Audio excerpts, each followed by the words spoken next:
kızım, kele koy. Al anашым. Kele koy, otura koy ajayın basına. Жарығым келдің бе? Мынау анашың екеуміз құрт жасағалы отырмыз. Сол құрттың қалай жасалатынын саған көрсетпекшімін. Мынау құрт деген бұл қазақтың ұлттық тағамы.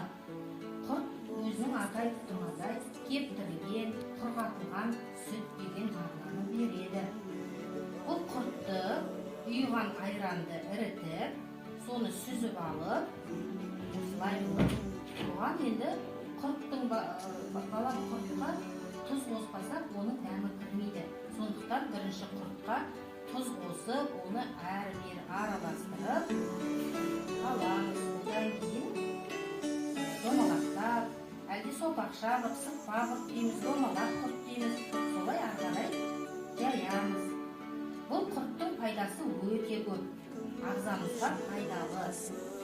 Әр түрлі дәрумендер бар бұл құрттың құрамында. Ана тәтті қан, мән-пәсиді жегенше, қызым, осы құртты жегенің пайдалы.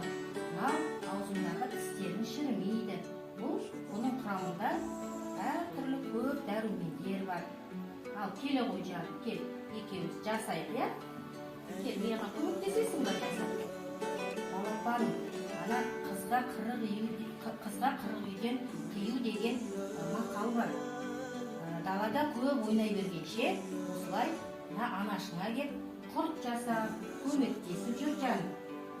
Ал қазір бұлай домалатамыз, қолымен бұлай жасайық. Одан кейін мына жерге қоямыз. Қоямыз жаным.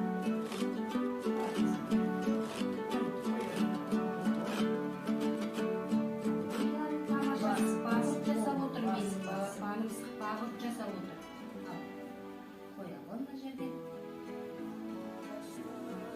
Құртты жасағанда бұлай қолымызбен домалатуға да болады. Бағып қып, сыртта жасауымызға болады. Мына жерге қоямыз. Қош жаным. Балапаным, ой алтыным. Қандай тамаша жасадым.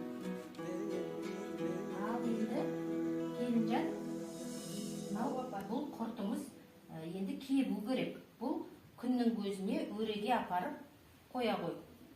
Жақсы, апа.